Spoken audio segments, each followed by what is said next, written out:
President Barack Obama went to Moscow with the trademark of his presidency, hope. He hoped he could reset America's relations with Russia. And on the first day of his visit, he found President Dmitry Medvedev accommodating. The couple quickly agreed to finalize a new arms treaty, cutting the number of deployed warheads on each side by as much as a third.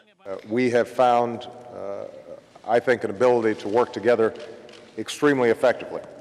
So, yes, I trust President Medvedev to not only listen and to negotiate constructively, but also to follow through on the agreements that are contained here today.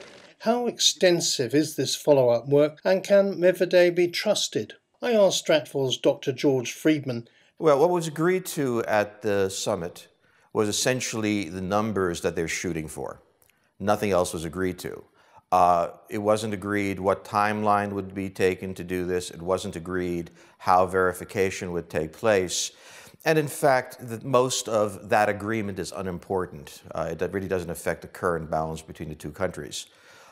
This is a showpiece on which some agreement was reached. And what's really going to be important is how the more substantial parts of this whole issue of U.S.-Russian relations play out. If they play out badly, there was not going to be any agreement whatsoever. If they play out well, this will be one of the symbols of achievement. But if there was agreement on arms control and on allowing American and NATO forces to fly over Russia to reinforce and resupply troops in Afghanistan, there was disagreement on much else. Well, we have to begin with what the real issues were, and there were really three. The first issue was the question of Poland and of the ballistic missile defense systems. The second question was the U.S. commitment to NATO expansion into the former Soviet Union. And the third issue was Russian cooperation with the United States on controlling Iran. On the Polish question, the entire matter was really put off. In terms of NATO expansion, the United States did not bend at all. And on the question of Iran, the question of Iran's nuclear capability and its missiles was put into a basket in which the U.S. and Russia would vaguely study the entire issue on a global basis. So in that sense, there was very little progress. The two leaders made a show of walking together, but also aired their differences.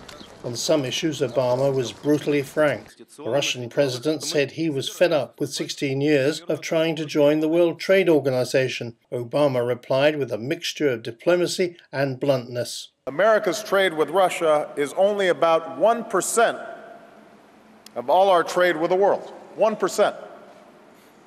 A percent that's virtually unchanged since the Cold War. And that $36 billion is about the same as our trade with Thailand, a country with less than half the population of Russia. Surely we can do better. But in order to achieve this better future, we're going to have to do some work. And some of the areas where our governments are going to have to do work have already been mentioned. We have to promote transparency, accountability, rule of law. Day 2, and Obama had a 2-hour working breakfast with Vladimir Putin at the Prime Minister's dacha outside Moscow. Officials described the talks as very successful. The men's body language told a different story. Putin in particular appeared uncomfortable, upset perhaps, because last week Obama described him as a man with one foot in the past. Presidents don't have relationships with prime ministers and presidents. Countries have relations with each other. One of the things Obama clearly saw was that Russia has two leaders, Medvedev and Putin, and he wanted to see whether or not he could play them off against each other. So he was full of praise for Medvedev. He was quite critical of Putin.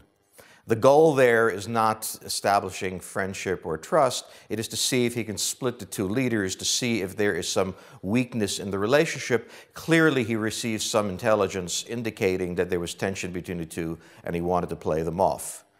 On the other hand, Putin clearly wanted to demonstrate to Obama that he has not understood the fundamental issues in U.S.-Russian relations.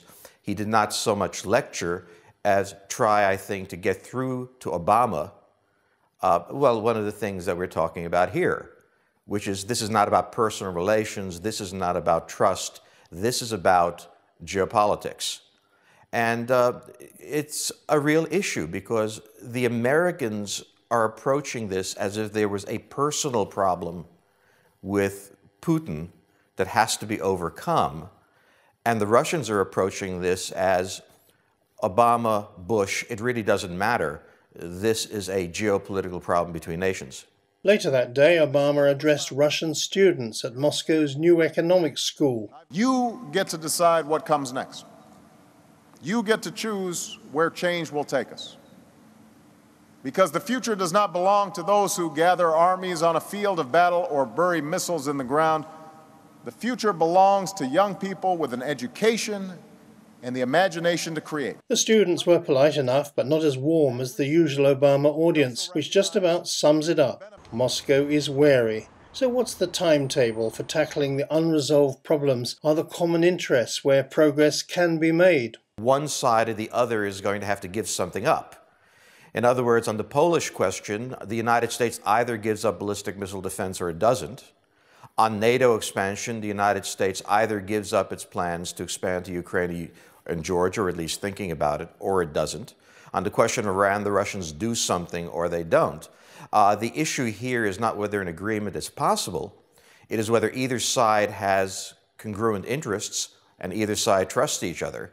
And the fundamental problem that we have right now is that the interests of the two countries simply don't mesh.